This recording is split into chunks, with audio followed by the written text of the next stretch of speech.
Ed and I, the security guy here, and welcome to a brand new series on security briefs. Over the next several episodes, we're going to talk about risk assessment. Now, some of you may hear that phrase and immediately wonder, is this even spiritual? After all, if God called us, shouldn't we simply obey, trust Him, and go? The answer is yes, we obey, we trust, we go, but that does not mean we stop thinking.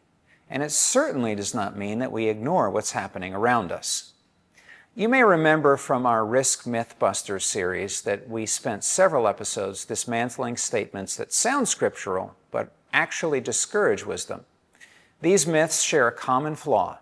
They use spiritual language to justify passive responses to real threats. Risk assessment is the antidote for that kind of passivity. Consider Nehemiah. He did not arrive at the broken walls of Jerusalem and say, God will provide. He went out at night to inspect the walls himself. He assessed, he planned, and then he prayed and posted a guard, both at the same time. Or consider Jesus in Luke 14.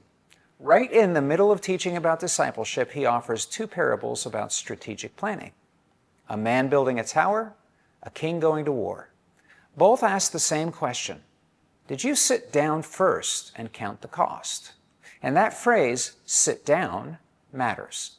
Jesus is describing intentional, eyes-open discipleship, not impulsive action dressed up as faith. Risk assessment is not anxiety. Anxiety is fear looping in our minds without direction or action. Assessment is different. It slows us down long enough to ask better questions. What's actually happening? What do we know and not know? What can we do wisely and faithfully?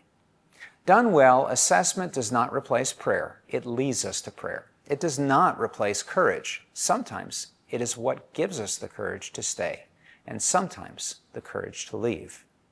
So, let me define it simply. Risk assessment is the disciplined process of understanding what could go wrong, how likely it is, how serious it could be, who is exposed, and what can be done about it. To sum up, risk assessment is not fear dressed up as wisdom. It's faithful stewardship. We're called to be wise as serpents and harmless as doves. This series is about learning how. Now you know. In our next episode, we'll define the basic parts of risk assessment and talk about what we're actually assessing.